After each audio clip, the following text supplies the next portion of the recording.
Looking to improve your life, brush up on your personal growth techniques? You are in the right place. Welcome to Life's Little Lessons with your host, author of Designing Your Own Destiny, Kevin A. Dunlap. Hello, this is Kevin Dunlap with Life's Little Lessons, and welcome back to today's show. Today I have a guest that has actually been, I've known for probably about 6 or 9 months now, possibly even up to a year, as she's actually one of our regular members at the mastermind that I've talked about many times in previous episodes. And this is a lady that I've seen basically start her business and actually is growing her business, and she's helping out a lot of people in the mastermind. She's got other clients and she's doing a phenomenal job. Her name is Leandra Doemer. She's actually, her name of her company is called Music and Media, and she's a videographer, which I've been assuming she's been doing that for a number of years. And she's also a multimedia expert. So I would like to do is actually go ahead and invite Leandra to the show. Leandra, welcome to the show. Hi, Kevin. Thank you. Oh, my pleasure. So tell me a little bit about what is it that you do and why is it that you do it? Well, what I do is filming, editing, and basically take someone's idea or concept of a video from the idea into the actual reality. And the reason I do that is, one, I went to school for filming, editing, and multimedia recording, and so I'd like to use my education that I paid very much for. And so that's the first and foremost reason. The second reason is I love music, always have, as well as video, and I oddly have a knack for editing. A lot of people find editing tedious, boring, even sucky, but I really like it.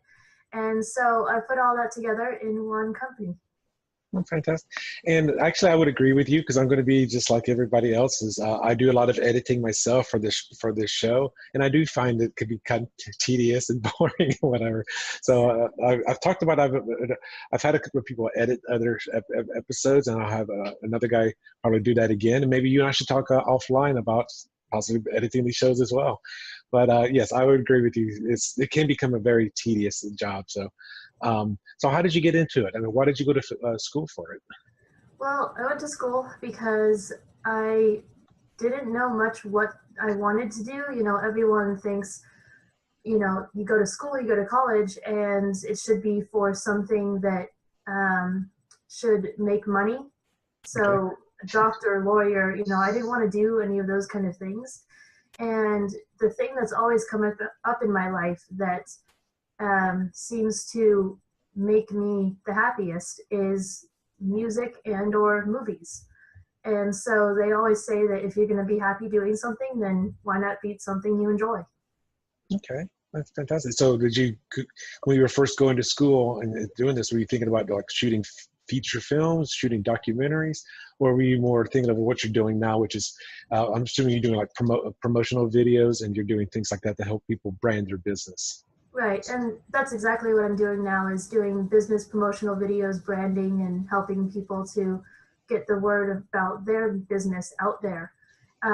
But someday I would like to do the re-recording mixing for feature films. That is something that I would really like to do.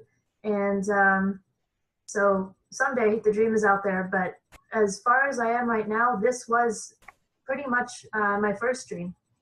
Okay. Because I've seen some of your work before, because you shared it with the mastermind and you were wanting to get feedback, and I thought you did a phenomenal job, and I think I even said for the most part that you were doing a great job, and I know you're working for other people that we both know, so I actually personally would love to see some of your work, and is there a way that people can actually see some of your work? Do you promote some of your stuff online? Of course. So my online channel is on YouTube, and I can't get it to have the business name, so it's just under my name. But I have all my videos on that YouTube channel. I try to upload them pretty regularly. And that is also connected to my website at musicandmediaservices.com. Musicandmediaservices.com.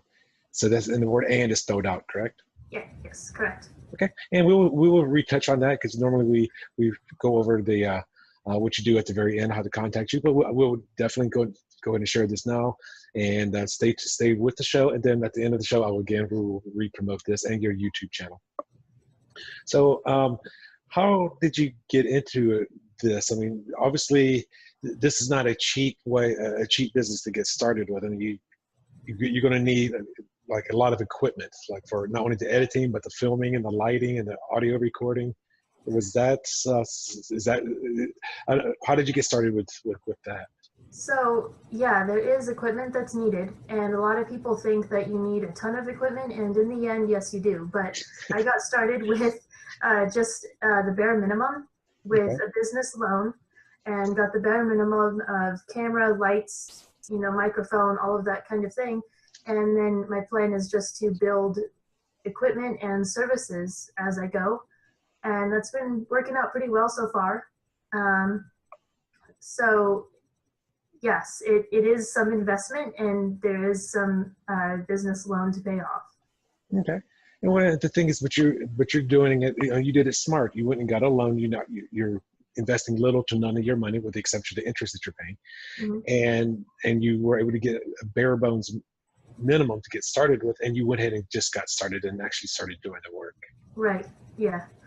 And I think that's the best way to do it, because if you have, like, I don't know, $15,000 in business loan, but you don't have all you need, or it's too much of a loan to pay off at first, then you might never get started because of the fear of that high of a loan. Or if you just don't think that you can get all the equipment, don't have the space for all of the equipment or whatever, then that's also a barrier to getting started. So just getting started with the bare minimum is, I think, a really great way to go, because then at least you got something going. It's, it's not running, but it's crawling. So what the thing is, as your business is growing, is how long have you been in business with your company, Music and Media? About 6 months now. And 6 months? yes, I've been in this business 7 years freelance, but 6 months ago, Music and Media was created. Okay. And was it scary going out on your own, leaving the freelance? I think everyone that has done it would say that yes, it's scary, because you think, well, what if I go broke? What if I run out of loan money? What if the business collapses? Well, those are all great what ifs, but if you don't try, you're never going to know. That's just true. And we'll be covering more of that later on as well, because overcoming your fears and actually taking the actions and taking the steps. And I'm proud of you that you actually did that. So that's kudos to you for doing that. Now, could you tell us a little bit about what these promo videos and what is it that you do, so that the audience can understand, and why is it important that they have something like this? So it's important that you have a business promotional video, because it's basically a commercial. Commercials traditionally are on TV, and but that is something that not only is being phased out because of internet, but also because of the high cost of doing a commercial, which is probably only 30 seconds to a minute, but is costing thousands of dollars. So with the introduction of online advertising, which is what 85% of businesses are doing now, then the cost of doing a business promotional video or commercial is not as much, as well as it gets you and your business in front of more people, because a lot of people are turning towards the online things for watching commercials and advertisements, such as YouTube. So it's getting you in front of that many more people a day, and then they have the chance to share it. It can go viral. There's way more possibilities than just watching something on TV. Okay. And when you're shooting the videos, is it of the company owner, or what are you normally getting out there? Is it, like I said, the owner of the company? Is it a whole bunch of people working? Is it kind of like a mini feature film? And what is it that you're kind of doing? All of the above. Depends on, of course, the owner's vision of what they want their business to be advertised as. Okay. And so I just go off of that vision, but then along the way, some other ideas come up. Generally, the videos are 30 seconds to 2 minutes long. Okay. And that's because that is the attention span, mostly, of people that are watching videos online. And then the content depends on, of course, what kind of business it is. If it's a coaching business like life coach or health coach, then I would gear the images and the wording and the music towards that kind of mentality. And if they want it to be filmed, I can film the owner of the business. They can talk about it. They can show what they do. They can have other people in the film as well. Or it could be stock footage, which is just royalty-free videos, which are off of an offline library. Okay. And that can be showing, you know, people running. If it's for a health video, people running on a track, and, you know, people doing healthy things in their life. And then there might be words or voiceover that comes up and says, do something for your life, be healthy, for example. Okay.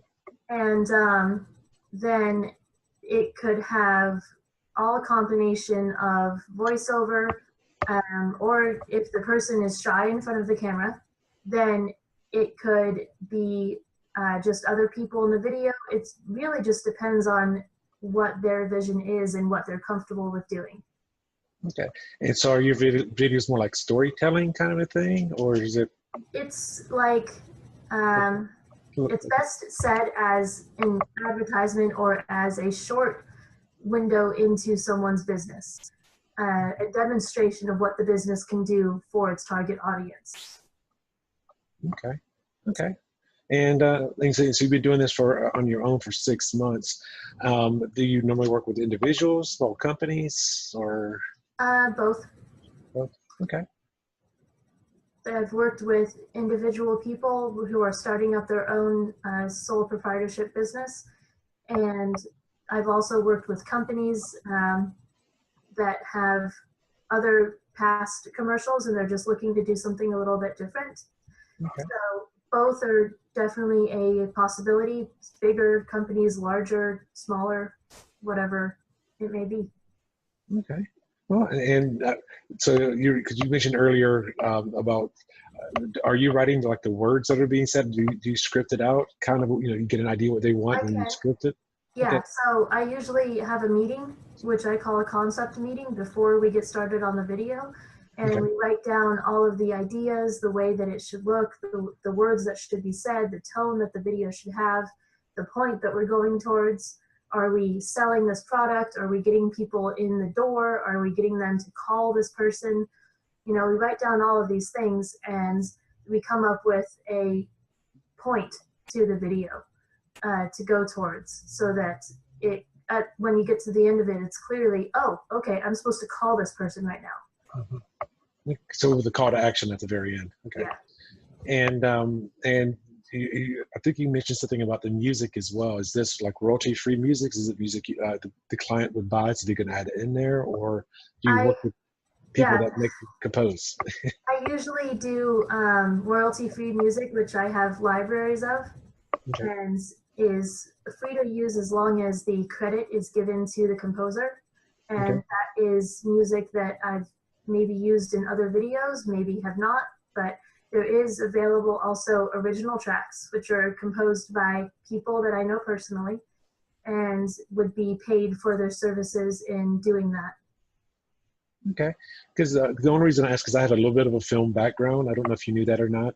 In another life of mine, before living in Vegas, I used to do some stunt work for film and stage. Actually, the two images behind my head are two different stage productions. But when I was working on independent films, yes, the music had to be, you'll see that in the credits. You'll see as the credits go by, thank you for all of these people. And then you say, this is the music, this is the song, this is the composer. And you're crediting that person for that. Right. Yeah, and I have done things like that at the end of some of my longer videos, where the credits roll and it says, music, composition, content, all of that. So I do give credit where credit's due, and that's very important. Of course, because if you're doing a commercial, you want to be credited as well. So you want to be credited for your work. So take me through, like I say, a typical process. Say, if I was going to hire you, I'm a business coach. I call myself an entrepreneur strategist. If I was going to hire you, what would the steps that you that I could expect to go through in using Well, your services? I know you talked about the original, what's it called, concept consultation. Okay. so the consultation, first of all, is where we talk about the details of the video. What main points should I be sure to hit in the video? What main pictures, videos, content are we going to be filming? Are we going to use stock footage? Details like that help me to ultimately price out what the video will cost the client and how much time it will take. If it's filming, then work that in, and also what kind of music they want to hear, what kind of words, script they want in the video. If there's going to be people in the video being filmed, who is that going to be? What are they going to do? So we go through all of that concept type thing at first. And then once the project gets started, once I have all the materials, deposit, everything that I need to get the project started, then things go pretty fast. And the first time the client sees the video is when it's almost done. Rough draft is what I call it, because all that needs to happen at that point is maybe some input from the client.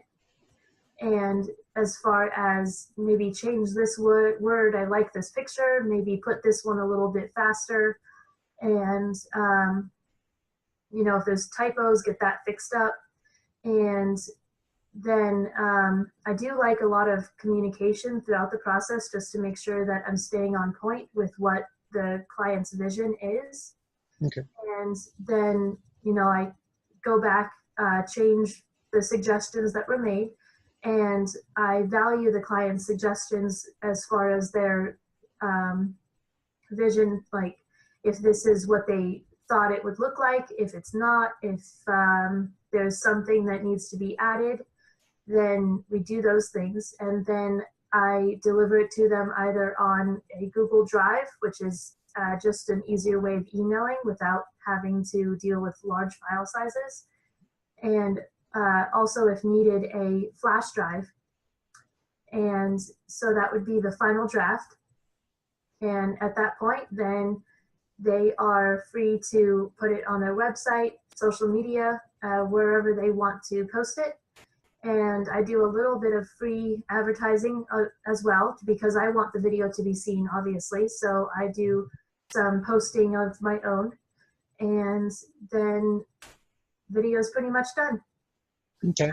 And I know this will vary depending on the length of the video, and also, what is it going to consist of? Because if you've got a lot of stock footage, some people call it B-roll, I think. If you've got some of that, that's going to make your job easier. But if you're do you do a lot of on-location shots and stuff of people? And Yeah, so when I'm filming, some people want the entire video to be filmed, them or people in their business, or demonstrations of their business. And I do a minimum of 2 hours of filming, because you can't get much done without at least 2 hours. And I like to have a lot of B-roll for the purpose of putting in, shots where they're needed in between. And so I like to do it all myself. Some people say, well, I need an employee to, get extra shots or, things, but I usually have a vision in my head of what I'm going towards. So I like to do it all myself, just so that I get exactly what I'm meaning to get. Now, I'm going to ask you a question. I know you're probably not prepared to answer this, but I'm going to ask it anyway. How often, or do you ever hire talent agencies to have extras and actors come in onto the set to pretend they're the employees? Yeah. Or pretend they're customers? Yeah, that would be if somebody is not comfortable in front of the camera and they say, can I just have an actor be me? And so that is possible. I know some actors, and I'm working on getting partnerships with talent agencies so I can have more availability for doing exactly that, or extras, or whatever they need to be. Okay. Because I've been in a few commercials back when I lived in North Carolina, and I know some commercial actors as well. So I'm just curious if you've gone down that road yet or not, or you're setting it up so you have that as a possibility. Yeah. Okay, well, fantastic. So it sounds like you really enjoy what you do, and you seem to be very talented. You seem to, you're following your dream, you're following your passion. That's phenomenal because most people don't. I'll tell you this: I got my degree in mathematics, and I went to school for meteorology for grad school. I'm not doing any of that. I'm not doing any of that. So Know that. yes, my degree in meteorology got me a computer programming job. So, Okay. All right. so most of us, and I don't know about you. I mean, even talk to some of your people that you graduated college with. How many of them are actually pursuing something in film and entertainment or in media? I haven't talked to many of them, but it's kind of a hard road because the industry itself is hard to break into. In the fact that it's shrinking makes it even harder. Mhm. So it's a hard road, but if you can break into it, then it's definitely something worth trying. Well, and let me ask you this. This is a little bit of a personal question. Number one, how old are you? Because you look like you're in probably early 30 or 29. 29. Okay, so you are about, and so with the, with YouTube being one of the top three search engines out there, Facebook and Google being the other two, Mhm. how important do you think a business should have a video, at least one promotional video for them? I know you're going to say it's very important because that's your job, but in this day and age, as a millennial or somebody of the younger age group, how important is video for a business? Do you think? Um, I'm saying this honestly, and not just because it is my job and what I do to make these videos, but saying honestly, in this society today, it is probably one of the most important things that you could do to have a video on your website or on your social media. Because, like I said, with the advertising, it used to be that the main part of a company's advertising budget was the commercials, the billboards, the newspaper, or whatever ads that they may have planned to do. But because those things are being phased out, then the internet is becoming your main source of advertisement. Mhm. And so that's probably where you should spend most of your advertising dollars in your company, because that's going to be the new advertisement of the age. The next generation, which is the millennials, is setting it up so that we will be in a society which is very get it, got it, good, very, very fast. They want the information, but they don't want to take too long about it. They want all the information that they can handle at one point. So not too much information, don't flood them, but just get enough information so that they are able to explain it to someone else, let's say. Okay. And Eh, so So that's one of the reasons I was asking you that is I started shooting video of myself in October 2009 when I was shooting real estate houses. mhm, And every house that and this is like when I was doing a lot of lease option homes. And I would always stay in front of the camera. I would introduce the house. I'll take a tour of the house, a narrated tour of the house. And then I'll stand back in front of the camera and say, hey, please give me a call. Basically my call to action.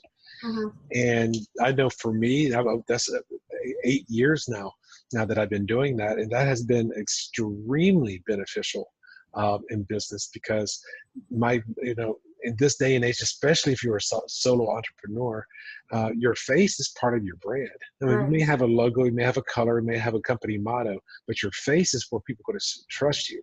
right, And doing a promotional video, getting something like that done professional, not just shooting with your cell phone. I mean, yeah, you could do a Facebook Live, but if you have something that's professionally done, has professional music put onto it, has your B-roll, your stock footage, if you have extras or whatever, that to me becomes extremely, extremely important in right. your business.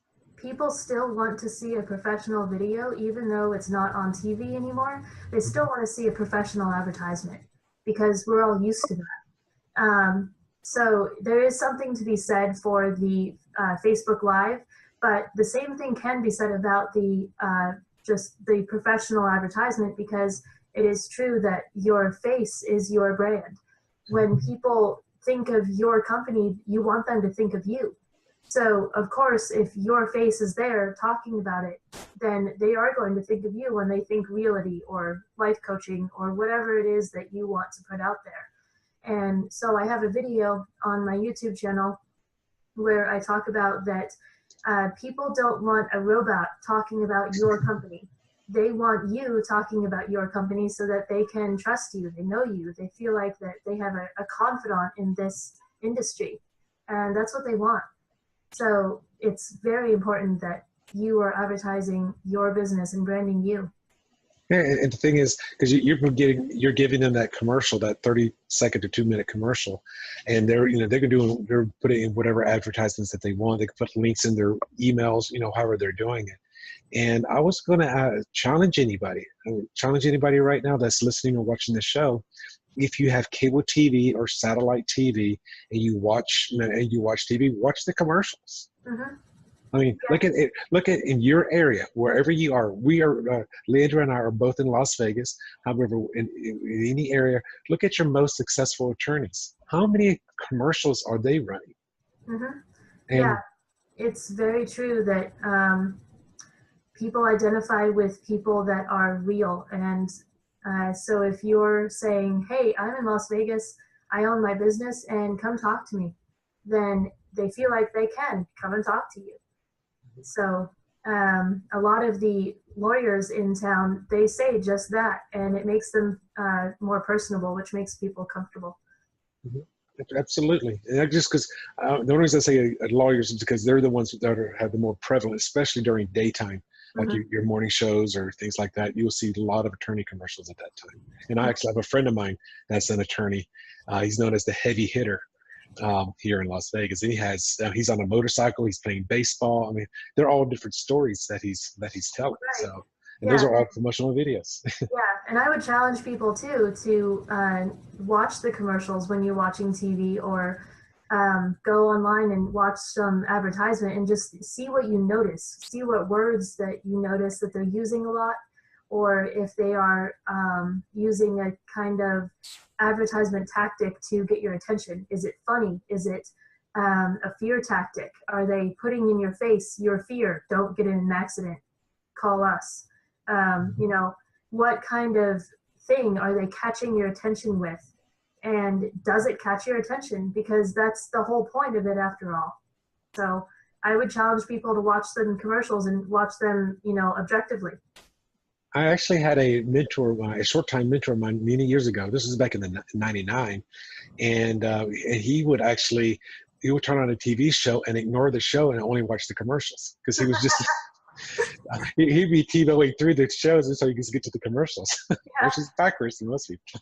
Right. Well, I actually have Hulu, and Hulu gives you the option of paying for commercial-free shows or to keep the commercials in there. And I opted to keep the commercials in there because it keeps me fresh on what commercials are doing. So, Okay. yeah. And another mentor of mine said, you got to go do your R&D. And he doesn't mean researching what is it? What his R&D stands for: rip off and duplicate. You find out what other people are doing successfully, and you do the exact same thing. And Right. of course, he's talking about landing pages and such, but the same thing could be said on a commercial. If you see a commercial that's very effective, that you think is very effective, you just change the content and you put on the exact same color shirt that that person's wearing. You have everybody do the exact same camera angles. I mean, there could be something said about that because that was successful. So. Yeah, there's things that I've taken from other commercials, like a phrase. If you don't have a catchphrase for your business, take a note from farmers. We are farmers. It's simple. It sticks in your head. And if you want something that is attention catching, then maybe start with something that's funny, that like a guy falling over, and then say, do you need new floors? Oh, exactly. It's about being creative and Yeah, coming up with those exactly. ideas. And that's part of, I'm sure that's part of some of your initial sessions. Like, okay, client or Mr. or Miss Jones, this is what you're looking for in your business. Okay, now let's brainstorm. And I know in the film industry, it's called storyboarding. You actually write out what each camera angle is going to be and what you're going to Mhm. be filming. But just coming, just so you have an idea of what's, what both of you guys want, and then you go whenever your film day comes, you go and shoot it. And I'm going to suggest, or not suggest, I'm going to assume that you suggest that when you're filming something like that, because I know whenever I want to go get some professional photos done, I went and took 8 pairs of clothes with me. I Yeah, know there's going to be costume. We call them costume changes. I knew there's going to be a change of clothes, just so it makes it look like it's different times or it's different days or different right. days of the year. I mean, you could be wearing a parka and a swimsuit all in the same commercial, which it makes it look like it was an entire year had gone by. Yep, exactly. Yeah, and I tell people bring many clothes changes so it's like different days, especially if we're doing something over time, so that they get that sense of time. And also wear clothes that you're comfortable in and that, show you well. So Mhm. yeah, wear colors. Yes, yes. Okay, well, I'm going to go and change the direction of the show for right now, and we're going to go and get into some of your successes. As an entrepreneur, as a business owner, I know you say you've only been in business for yourself for 6 months, but you've been in the industry for 7 years, and Hmm. I'm going to probably say another 4 years on top of that for school, and then any kind of hobby stuff that you were doing even before you went to school. So I'm sure you've been doing this for a lot longer than the 7 years that you've mentioned. So when you're creating your company called Music and Media, what were some of your early successes that you had? It could be your first client, it could be that whatever it could be. So what were some of your early successes? Well, oddly, a success that people don't think about is the success of just learning as you go. And that's something that I really did a lot of, because with my first client, I learned that I need to have a deposit. And and I also need to have a service agreement so we both know what the parameters of our business relationship will be. And then I also learned that I need to have uh, an office. So soon I will have an office, and that's something that I'll be growing towards. Um, so just the learning experience, the growing is something that I think is a great success, and still will be. It's a continuing success, but and a success that I had that was just something concise, one success and done, would be the first video that I pitched to someone. We're sitting in that consultation, and I've always been a little bit shy when it comes to talking about money, Okay. especially when I'm asking for, over a couple $100, or, I'm asking, it's going to be $800. And, I get very shy. And so I guess my first success with that would be where I said, okay, this is going to be about $1,000 for this video. That includes the filming, the editing, as well as all voiceovers, all music tracks, all stock footage, all extras, actors, and everything that it entailed. So that's going to be $1,000. How does that sound to you? And they said, great, let's get started. And I said, really? And I'm glad you bring that, because I know you're new in business, and I think a lot of beginning business owners go through the exact same thing. And this is probably going to be covered in our fear section as well, is overcoming the idea of self value. Like, Mm-hmm. because a lot of people, you may be saying, hey, $1,000 is a bit much for what services you were offering at that time to that client, but in your mind, you're saying, okay, that's way much. But then the other guy's probably the part of the person that you were selling it to was saying something like $1,000. Wow, that's a lot less than I thought it was going to be. Yeah, and realizing the value of what you do as a company, as a person, as a business is a process, because you know what you do to make your business work, but to realize your value and get other people to realize that value it's a really rewarding thing. And so, and what you do in your business is worth value, you know. How much is your time worth? Like, really ask that question. So. And my word of advice, these are things I advise as for other entrepreneurs, and this is something I heard a few years ago from a lady by the name of Lisa Sasevich. And one of her sayings was, once 5 people are willing to pay your price, it's time to raise your prices. I like that. So if you got that 5th client, say you got $1,000, that 6th client, it better be $1,200, better be $1,400. And that's for anybody out there. I'm not just saying that to Leandra, even though we're having an interview. I'm saying that to everybody out there in the audience. Is, you know, if you're afraid of if your prices are going to be too high, go ahead and raise them anyway. Test the market to see if people are going to pay for it. You may start off low, and we've had a few of our guests that said they even started off working for free. Because they wanted to, these aren't videographers that are providing a product, these are people providing a service. And they were saying, like life coaching, so they were providing that for free, but they were saying, I'll give it to you for free, I'll give you this program for free for a testimonial at the very end. So I need you to give me a testimonial on what you thought of the program. Right. So that's just a word of advice not only to Leandra, but everybody else out there. So you're mentioning as far as fears about possibly, okay, I'm assuming one of your fears when you were first starting out was, you were saying, asking for the money, asking for the price tag. And how did you overcome that, or how did you get around that?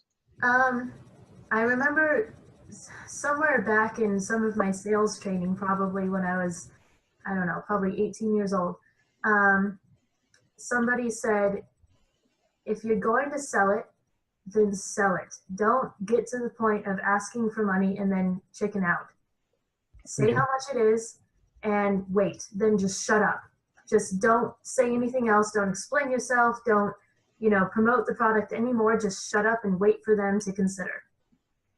And so I started to do that, because one of my things when I get nervous is that I babble, especially when I talk about money and I get nervous about money, is I babble. So I said, okay, so all of this for your video, including blah, blah, blah, blah, blah, features, whatever. So that's going to be a total of $1,000 and $500 deposit today. Shut up. That wasn't a pause, people that are on the podcast. She actually shut up for 3 seconds. Yes. And that's what you got to do. So yeah, let them consider. And that's how I got over that, is I remembered that somebody said, if you're going to sell it, then sell it. Don't chicken out. Okay. And those are very wise words, because I know even I had that same issue when I was getting started. Leandra is just, she was having it when she is getting started. So I'm going to say probably a good 75 to 100% of you out there are going to have it if you're just getting started. And that silence will be extremely uncomfortable. Yes. But the thing is, it's uncomfortable for them as well. Because they know now, with you being quiet, it's now their turn to talk. Yep. So, okay, and then let me ask you this. I'm going to do the flip side of the successes. What were some of your early challenges or setbacks, or even, I dare say, failures that you learned something from? Because as you, I don't know if you and I've talked about this. I've talked with the audience this a few times. Is that I strongly feel that there is no such thing as a failure. You cannot fail. It is impossible to fail. Failure is just a perspective of an outcome of an event. It's your interpretation of the event. Right. This is why my company is called Plentiful Perspectives, because everything that happens, there's another way of looking at it. Right. So, so in NLP, the neuro-linguistic programming, they say there's no such thing as failure. It's just feedback. So, what were some of the perceived challenges, perceived issues that have come up that you were able to either overcome or that you learned from? Well, I completely agree with you, and I also think that every perceived failure is a chance to learn and grow, and next time you won't do that again. So it's my biggest challenge and perceived failure would be running out of money. As a new business, it is definitely a challenge to take care of the business costs, your own personal costs, as well as you know, getting out there every day and hitting the pavement and getting those clients, getting customers, because it's not going to come to you all at once, you know, at first. And so it's getting those people that are going to give you the experience and the confidence to get out there again and get more customers. And so in between all of that, you have to eat and sleep at some point. So it's just a lot of time, and it can be very overwhelming, especially when you're just living literally dollar to dollar. And so that would be the biggest challenge, and still is a challenge, just, you know, getting through the financial burdens. Okay. Well, thank you for going on that route and being vulnerable there. I do appreciate it. And I think that's a lot of new businesses go through that, even people in more seasoned businesses, because you ride the surf or ride the wave of the local economy, and also of your own, how much effort are you putting out there in your own self promotions and such. So yes, there are times, and they call it there's more month at the end of the money. So so that means you didn't make enough to do that.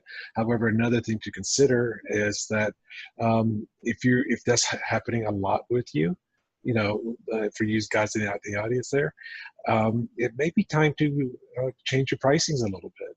You may need to be raising your prices, because if you're saying, okay, let's say Leandra's case here, let's say it's going to cost, she's going to charge $1,000 to do something, and it's going to cost her $500 in her own cost for new material, for extras, for getting permits if she needs permits, and getting all of this other stuff that she's doing that she's factoring into the cost. Well, can you sustain yourself on that remaining $500? If the answer is no, then it's time to charge $700 or $900, you know, $700 more. Or $200 or $300 more, so to account for that extra money that you need. So one of the biggest issues that I see with people giving up, starting businesses doing prices, is they don't always look at all of their own costs that they're going to take to do that product or service. So you definitely want to take that into consideration. And again, thank you for sharing that. Now, where do you see yourself in the next 12 or 24 months, as your business is growing and the stuff that you're putting together? Where do you see yourself in 1 or 2 years? Well, in the next 12 to 24 months, I am going to be putting together a office as well as a small recording studio or booth. And then I'm also going to be acquiring the tools and the space for doing green screen filming and editing. So that's, you know, a whole other section of equipment right there. And then in the next couple of years, just expanding on all of that, maybe moving into a full-on filming studio and growing the business up and up. Okay. Well, there's a person out there that, and she's a producer. I don't think she's a director. She's a producer of an entire movie industry, and I guess I definitely see Leandra following something very similar to this. And she's an actress. She's been an actress since she was a kid, and she has her own production company of major motion pictures. And this lady is by the name of Drew Barrymore.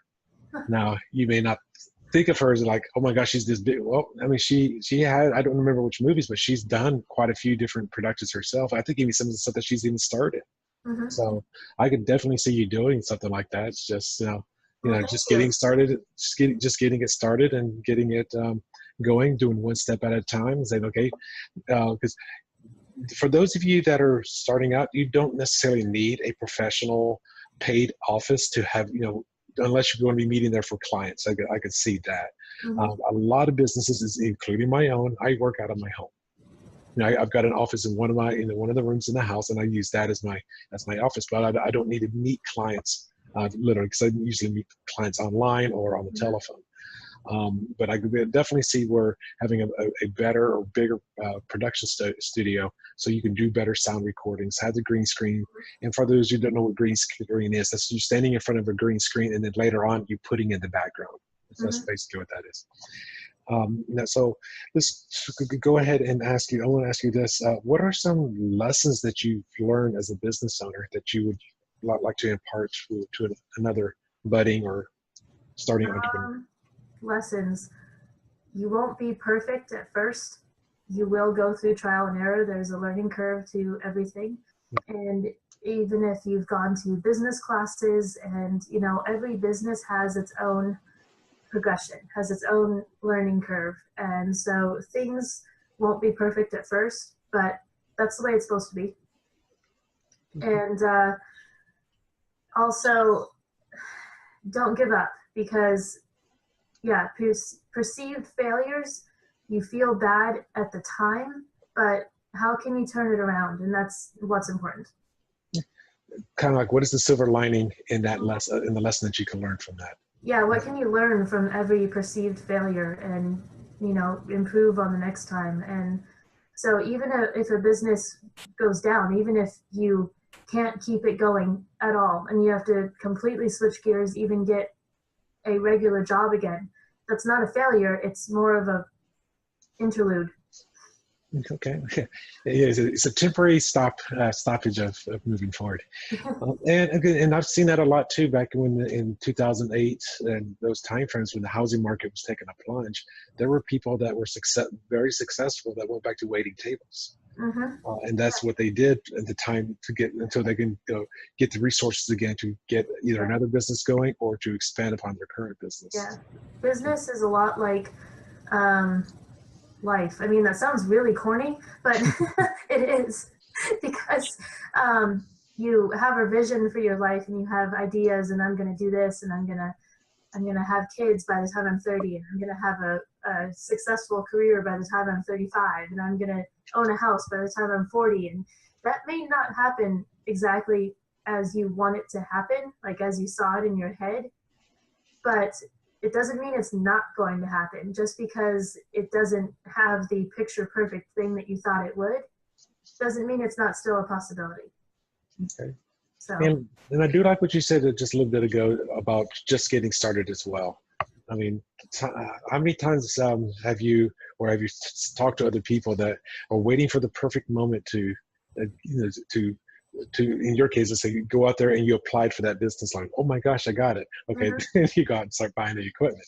So, I mean, it is about just taking action and being okay with not being perfect. That's great. Right, because they said at the bank when I got the business loan, they said, so you're actually going to start this business, right? And I said, well, yeah, why wouldn't I? And they said, well, because more than half of the people that come in here for a business loan don't actually start the business. And I said, why the heck not? And they said, who knows, fear, they never actually get around to it. And I said, well, that doesn't make any sense, but it's true.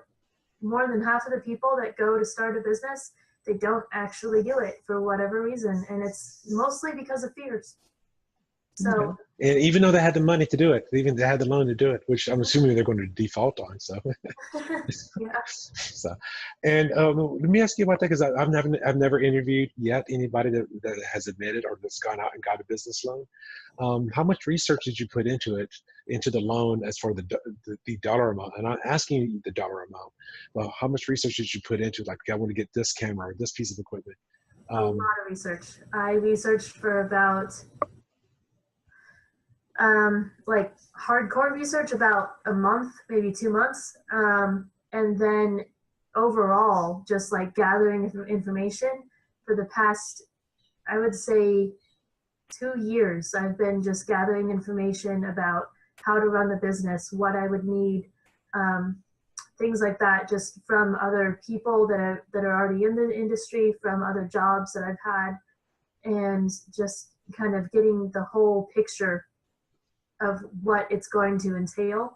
But about 2 months worth of researching, what camera do I want? Why do I want this camera? And what's that going to cost? Writing it down. And then doing that for every piece of equipment. So. And did you figure out any kind of fudge factor or any additional monies, like for yourself to as your possible initial operating costs, like, okay, I would just do print advertising, I've got to do that? Or is that also stuff that you figured out? There were some costs that I didn't expect, or I didn't expect would be as much as they were. So whatever business loan anybody is thinking about getting, I would say add $3,000 to $5,000 to that. 3,000 to 5,000? Okay. Okay. Well, and you heard it for somebody that has experience doing it. So, and thank you for sharing that, because I have not gotten a business loan for my business. So that is a great way to get started, because there is monies out there. So, okay. And Leandra, I'd like to go in and figure out what is the best way. I know you mentioned it earlier, but what is the best way for people to get a hold of you? You have your website, and I think you said it was Music and Media Services with an S.com. Music and Media Services with an S and is spelt out .com.